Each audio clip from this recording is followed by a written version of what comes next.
People ask me how I do it. I just bite off more than I can chew. Then I chew it. Yeah, y'all jokers stop. There was a time when Will Smith moved like he couldn't be touched at all, running both music and movies like a straight-up king. Everywhere you looked, people respected him, fans loved him, and his image felt almost perfect. But that image didn't crack overnight. It slowly started breaking down over time, piece by piece, until now it feels like every move he makes just adds more pressure instead of fixing anything.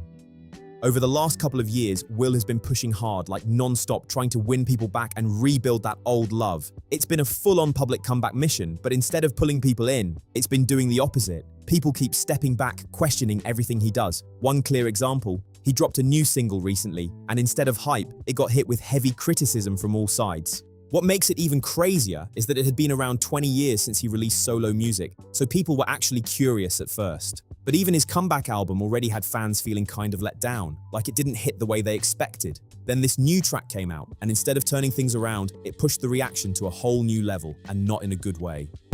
I like pretty girls. The song ended up getting hit with a rough like-to-dislike ratio, and the comment sections completely ruthless. People were not holding back at all, dropping reactions that were wild, sharp, and sometimes straight-up shocking. Some were writing things like, "This is hands down the most elaborate coming out I've ever witnessed," while others joked that, "Guantanamo just got a new addition to the playlist." The tone was messy, loud, and all over the place. You even had people throwing around phrases like humiliation ritual, turning the whole situation into something way bigger than just music criticism. And over on a dedicated Will Smith fan forum, where people actually want to support him, the vibe wasn't much better. Even his core supporters were admitting something felt off and wasn't connecting the way it should. A lot of them said they could see exactly what he was trying to do. It looked like a track designed for TikTok, built to go viral, chasing trends and trying to stay in the conversation. But the big issue, it just wasn't hitting. Not with longtime hip-hop fans, not with younger listeners, not really with anyone across the board. It just kind of floated there without impact. Now, when people talk about where things really started to fall apart for his public image, they almost always point to one moment. That night in 2022 at the Oscars, when Will walked on stage and slapped Chris Rock in front of a room packed with major Hollywood names and millions watching at home. It instantly changed everything. Jada, I love you. G.I. Jane 2, can't wait to see it, all right? Hey, I'm out here, Richard. Oh, wow. Wow. Will Smith just smacked the shit out of me. Keep my wife's name out your fucking mouth. Wow, dude. Yes. It was a G.I. Jane jump. Keep my wife's name out your fucking mouth. I'm going to, okay? He did it because Chris Rock made a joke about Jada's shaved head. She has alopecia, a condition that causes hair loss, and Will clearly took that comment very personally. He stepped in fast, emotions high, but even though he apologized soon after, the impact had already hit hard and spread everywhere. Right after that moment, things started shifting in a serious way. Several film projects tied to him were suddenly paused, while others just disappeared quietly without much explanation. From what it looks like, the latest Bad Boys movie stands as the only big project he's managed to push through since everything went down. That incident wasn't small. It blew up globally and led to him stepping away from the spotlight for a long stretch. Now that he's been easing back into public view, it's getting more obvious that almost every move is about fixing that image. He announced a return to both movies and music, even teaming up for a collaborative album with Joyner Lucas. And that choice raised eyebrows fast because Joyner Lucas already has a reputation among some rap fans as being a bit corny. So linking up with him right away didn't exactly feel like the strongest comeback play. The twist is, people have thrown that same label at Will before too, but back then, it never really stuck because he was so widely respected and had his image locked in tight. Now, that protection doesn't seem to be there anymore, and those same criticisms are hitting way louder. He's also been popping up in places nobody really expected. At one point, he dropped a series of sponsored videos on his YouTube channel promoting a zombie mobile game, and it caught a lot of people off guard. For someone who's earned as much as he has, it just felt out of place. The only way it really makes sense is if the deal was huge, like serious money involved to make it happen. Looks like you made it through the apocalypse. Welcome. Now, if you want to stay alive, here's what you need to know. And pay attention, because trust me, you need this way more than me. Either way, the game ended up flopping pretty hard, and that definitely didn't do him any favors when it came to building momentum. Instead of giving him a boost, it just added another awkward moment to the list. Still, Will Smith kept showing up everywhere, non-stop. Interviews, freestyles, collabs, pushing hard and stacking everything toward the rollout of his new album. He even linked up with Lyrical Lemonade and dropped a freestyle, but once again, it didn't hit the way he probably expected, and people noticed right away. People ask me how I do it. I just bite off more than I can chew. Then I chew it. Yeah, y'all jokers thought I blew it. I pulled the pin out the grenade on purpose when I threw it. And even though I'm an action star, sometimes I'm an act. The comment sections wasted no time picking it apart, pointing out lines that just didn't really make sense. People were cracking jokes non-stop, saying things like, "Yeah man, that is actually how grenades work," turning the whole thing into a running punchline. On the flip side, not everyone was against it. Charlemagne actually seemed to rock with the freestyle and gave it some real support, so at least there was one voice backing him up in the middle of all that noise. Chris hating. Chris over there hating. I can't believe you over there hating on your Philly brother, Chris. Yo, Chris, that was fire! That was fucking fire shit! He also opened up in interviews about hitting up Jay-Z and Kendrick Lamar before jumping back into music, looking for guidance from artists who really know how the game works at the top level. It showed he wasn't just moving randomly, he was trying to tap into that elite mindset and figure out his next move the smart way. I made 2 phone calls. I talked to Jay and I talked to Kendrick, and I was like, "Hey, I want to get back in music," and it was like, "What's the advice?"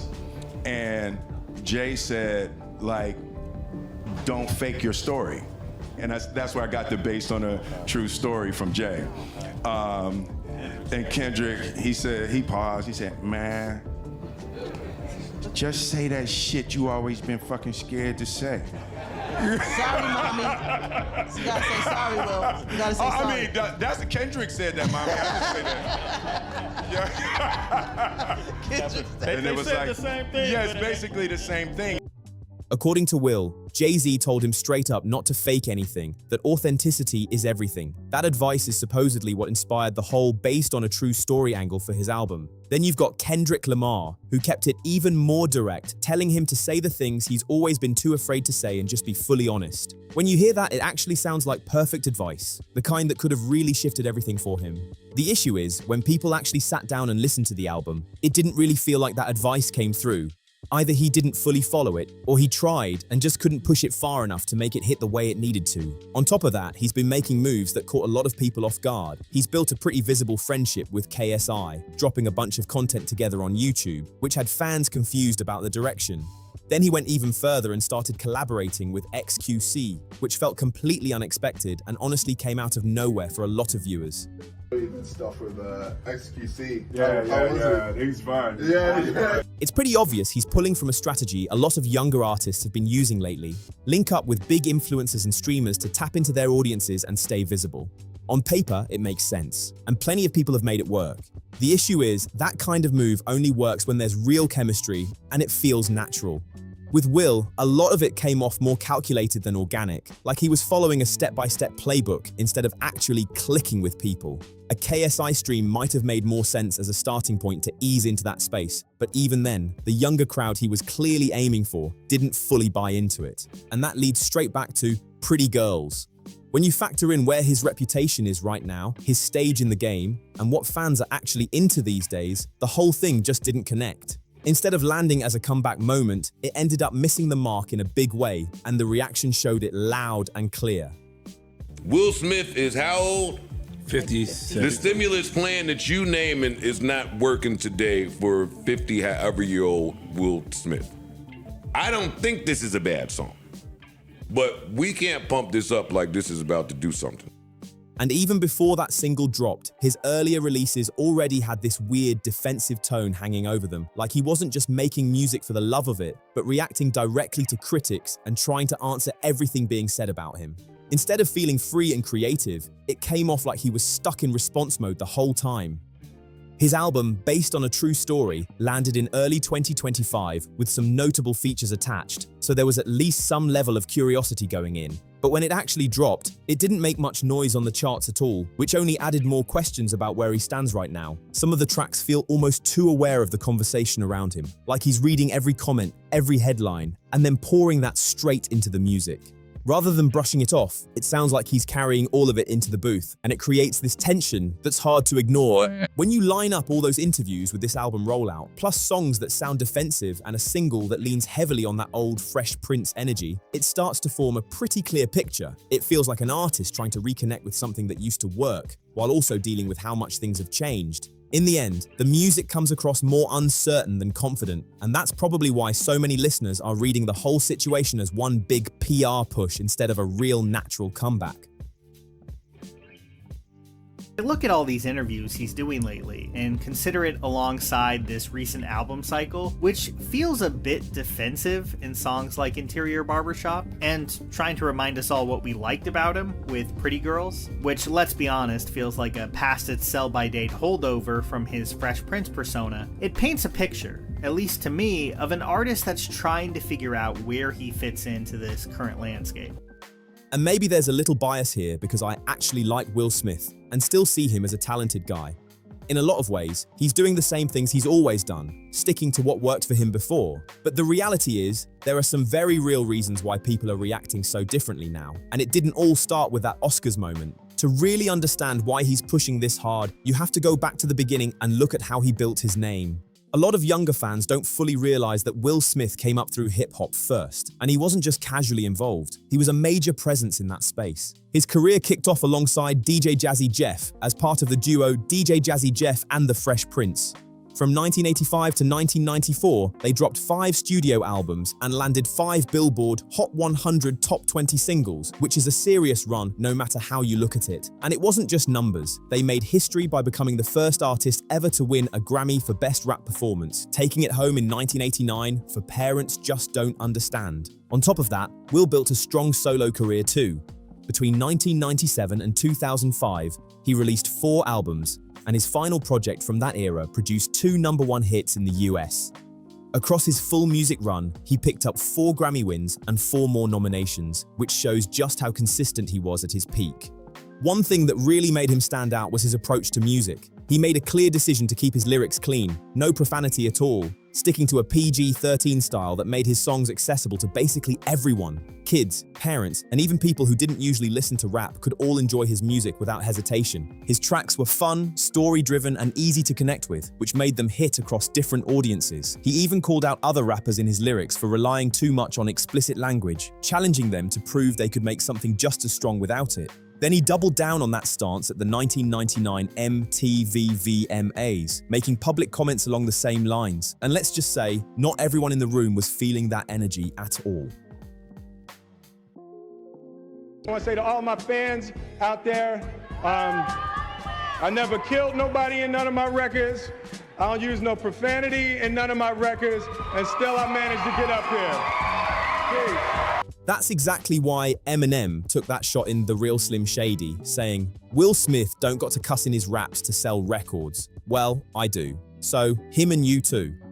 It was a direct jab, calling out that clean-cut image Will built his whole brand on. Eminem didn't just leave it in the song either. He doubled down later and even acknowledged the diss during an MTV special, making it clear he meant every word of it. If I want to diss somebody, then I'll diss them. I'll just come out and say, Will Smith. And he dissed the whole genre of rap. He dissed gangster rap music. I respect him for saying his opinion, but not everybody is as happy as Will Smith. So if he sees life, about birds and bees and wants to rap about flowers, then let him rap about birds and bees and flowers. But don't diss nobody else. And I felt like he was taking a stab at me and Dre and anybody who uses profanity on a record to express themselves. If you feel strong enough about something, then you might put a little before you say exactly what you're saying. Then 5 years later, Will fired back with a verse on his track, Mr. Nice Guy. It wasn't some explosive diss, but it still said a lot about how he saw himself and how he wanted to respond to that kind of criticism. That whole exchange highlighted something important. Even at the peak of his success, there were people in the rap world who saw him as corny, who felt like he was cleaning up the genre too much, and then acting like that made him better than everyone else. The mainstream audience loved him, no question, but that question of credibility was always there, sitting quietly in the background. And honestly, even if you completely ignore his music career, his acting run was on a whole different level. He stacked up role after role in projects that became straight-up cultural staples. From The Fresh Prince of Bel-Air on TV to major films like Bad Boys, Men in Black, Ali, The Pursuit of Happiness, I Am Legend, Shark Tale, and more. It's a wild list when you really look at it. On The Fresh Prince of Bel-Air, he was basically playing a boosted version of himself, and he did it so well that it earned him a Golden Globe nomination. That alone says a lot about how naturally he fit into that role. Now think about this, winning awards in rap while also building one of the most recognizable acting careers of his generation. That kind of crossover success is rare, and he made it look normal. Across both music and film, Will stacked up 25 major award wins and 75 nominations, which is a serious record by any standard. Almost everyone watching this has at least one Will Smith movie that hits for them personally, and that kind of connection is hard to build and even harder to maintain. At the center of all of it was the image he crafted so carefully: charismatic, likable, and family-friendly. That image carried him for years, but now it's the same thing being questioned from every angle. Reliable. That's the word people always tied to him. The kind of person who felt safe, like everything about him was carefully built for the entertainment world. And somehow it worked even better than anyone expected. But nothing stays perfect forever, and away from the cameras, things weren't as solid as they looked. From the outside, Will had what seemed like the ideal personal life too. He and Jada went public with their relationship in 1995 and got married in 1997 after meeting on the set of The Fresh Prince of Bel-Air. She was already a successful actress, so when they came together, it felt like a real power couple moment that people bought into right away. They had Jaden in 1998 and Willow 2 years later, and Will also had his older son, Trey, from a previous relationship. The whole family became part of the spotlight, with both Jaden and Willow stepping into entertainment themselves. You can see a young Jaden in The Pursuit of Happiness, and Willow shows up in I Am Legend, and both of them went on to build music careers too. From the outside looking in, it really did seem like the perfect Hollywood family. Especially compared to so many celebrity relationships that fall apart fast, they looked stable, successful, and locked in. But behind that image, cracks were starting to show. Around 2013, rumors started spreading that Will and Jada might have some kind of open relationship. A lot of that talk came from an interview where Jada said she had always told Will he could do whatever he wanted, as long as he could look at himself in the mirror and be okay with it. She made it clear he was his own man and that it wasn't her role to define his choices. That statement got people talking heavy, and it shifted how a lot of fans started looking at their relationship. What once seemed simple and solid suddenly felt way more complicated than anyone realized. Fans immediately started reading into everything. The speculation got loud fast, so Jada jumped on Facebook to clear things up, saying that the idea of them being able to do whatever they wanted came from trust, not an open relationship. She described what they had as a mature, grown partnership. But here's the thing, she never flat out denied the open relationship rumors, and that kept people talking non-stop.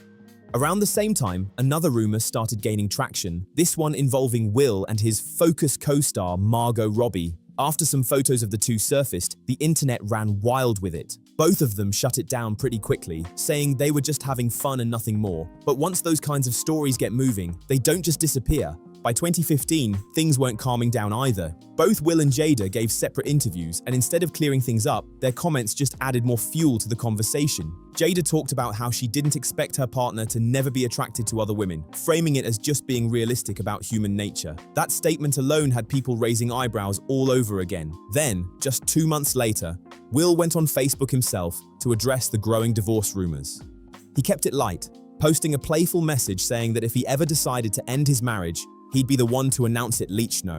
It sounded reassuring on the surface, but it didn't exactly shut everything down. Then came 2016, and this is where things get even more surprising. Without any big announcement, no headlines, no public statement, the two quietly separated behind the scenes. Nobody really knew at the time, which makes it even more unexpected. That detail didn't come out until 2023, when Jada revealed it during an interview on the Today Show. She explained that by that point, they were both just exhausted from trying to force things to work. According to her, they had been holding on to this idea of what the other person should be, instead of accepting what was actually real, and that gap had finally caught up with them. In 2017, Will posted a long, emotional message celebrating their 20th wedding anniversary, and at the time, it looked like everything was still solid.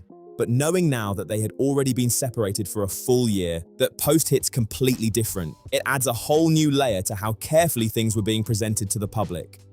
Then in 2018, Will described their relationship not as a traditional marriage, but as a life partnership, which was a clear signal that something had shifted in a big way. You and I were going through a very difficult time. Yeah. And we decided... I was done with your ass. Yeah, you kicked me to the curb. I was done with you. Yeah. Marriages have that, though. Marriages have that. Yeah, we basically, we broke up. And then what did you do, Jada? Well, you know, I think from there, you know, as time went on, I got into a different kind of entanglement with August. An entanglement? Yes. Yes. A relationship? Yes, it was a relationship. That wording alone had people wondering what was really going on behind the scenes. Not long after that, August Alsina became a major part of the story. He had already been around through Jaden, performing with him and being introduced as a close family friend. Jada had known him since around 2015, so it didn't seem unusual at first. But then things started to look a lot different. By 2019, August began hinting through his music that there was something deeper going on between him and Jada. Fans picked up on those clues almost instantly, and the speculation exploded online. People started connecting dots, and the conversation got louder by the day. Then in 2020, everything came out into the open. Alsina sat down for an interview and confirmed that he and Jada had been in a real, committed romantic relationship for years during the time she and Will were separated. He even claimed that he had spoken directly with Will and received his blessing, describing it as something that fit into their new dynamic as life partners. He said, "He gave me his blessing. I totally gave myself to that relationship for years of my life. I truly and really, really deeply love and have a ton of love for her." That statement alone sent shockwaves everywhere and pushed the story even further into the spotlight. Then just a month later, Jada brought Will onto Red Table Talk, and that episode quickly went viral as the entanglement conversation. The moment was tense, awkward, and impossible to ignore. During that discussion, Jada confirmed that there had indeed been a real romantic relationship between her and Alsina, turning what had been rumors into something fully acknowledged in front of the world. You know Esther Perel is coming to the table. She's going to be at the red table. Would you say she has been instrumental in you and I redefining our relationship? I would say don't just start filming me without asking me Oh my goodness. if you could film me. Esther, come help us again, please. I'm still dealing with foolishness. Because she don't just... Would you say that she helped us heal the hurts that we caused one another? My social media presence is my bread and butter, okay? So you can't just use me for social media and not, don't just start rolling. I'm standing in my house. Don't just start rolling. Please watch us stare at the red table because she's helped us a lot. She explained that the period leading up to it was when things between her and Will had basically fallen apart. According to her, they had reached a point where she told him she was done, that the relationship was over, and they had fully separated. From there, she said her connection with August Alsina developed naturally, growing into something deeper during that time apart. She shared that the relationship lasted around 4.5 years, during a period when she genuinely didn't know if she and Will would ever find their way back to each other. That uncertainty made everything feel even more complicated, especially with how it later played out in public. They also addressed Alsina's claim about Will giving his blessing. Both of them pushed back on that idea, explaining that it was more about how Alsina chose to frame the situation to protect his own image. The suggestion was that he didn't want to be seen as someone going after a married woman, so he presented it in a way that made things look more acceptable. But even after all of that was out in the open, the story didn't just end there. Will later sat down with GQ and hinted that the situation might not have been one-sided when it came to seeing other people. Without getting into details, he suggested that there were things on his end too, which added another layer to the whole situation. He talked about how, over the years, their relationship had constantly evolved, shifting in definition depending on where they were in life. While monogamy was often the goal, he admitted it wasn't always the reality, which gave more insight into how complex things had really become behind closed doors. And then there's another piece of history that never really faded. Jada and Tupac had a deep connection long before Will was ever in the picture, and by many accounts that bond continued to carry emotional weight over the years. It's something that has reportedly affected Will on a personal level, adding even more depth to everything going on. For decades, Will Smith carefully built a public image that felt almost flawless, charismatic, positive, family-focused, and easy for the world to embrace. But as more of his personal life started coming into the spotlight, that image slowly began to unravel, and people started seeing a much more complicated reality underneath. Piece by piece, all of it played out in public, slowly chipping away at that carefully built foundation until it started to feel genuinely fragile. By the time everything reached that breaking point, his name had already been pulled through constant controversy, and then it all circled back to that one moment, the slap. Now, looking at it honestly, there's still debate about whether the slap itself was as catastrophic as people made it seem. But what it definitely did was take a reputation that was already cracked and completely shatter it in front of the world. One of the biggest reactions afterward was people saying that moment exposed something deeper, that Will could no longer be seen as the calm, unshakable leading man his entire career had been built on. For decades, he played that role. Cool under pressure, always in control, but in that instant, live on stage, in front of the entire industry, that image broke apart in a way nobody could ignore. Another point that kept coming up was how much his career depended on likability, that charm, that easy connection with audiences. That was the engine behind everything.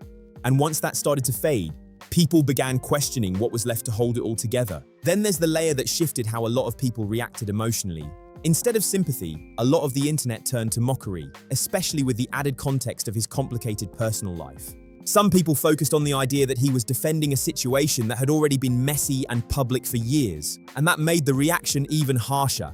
And right when things were already heated, an old video resurfaced and started spreading again, adding even more attention to the situation and pushing the conversation even further into overdrive. Footage also started circulating of Jada casually filming Will without his consent, and the clip hit people hard. Will looked visibly uncomfortable, even distressed, like he was right on the edge emotionally, while she seemed to brush it off like it was nothing, which only made the moment feel even more intense to viewers. The new Bad Boys film showed that there's still a real audience for him when the material actually connects, and the timing feels right. That support didn't disappear, it just needs the right moment to come back out. Honestly, it feels like if he stepped back from this constant comeback push and focused on creating things he actually cares about, the response could shift. Instead of trying to be everywhere all at once, dropping content nonstop and chasing every platform, it might hit harder if it felt more natural and less forced. Because right now, a lot of what he's putting out comes across as manufactured, and people can sense that instantly. You can't force that kind of connection. It has to build on its own, and audiences usually know when it's real versus when it's not,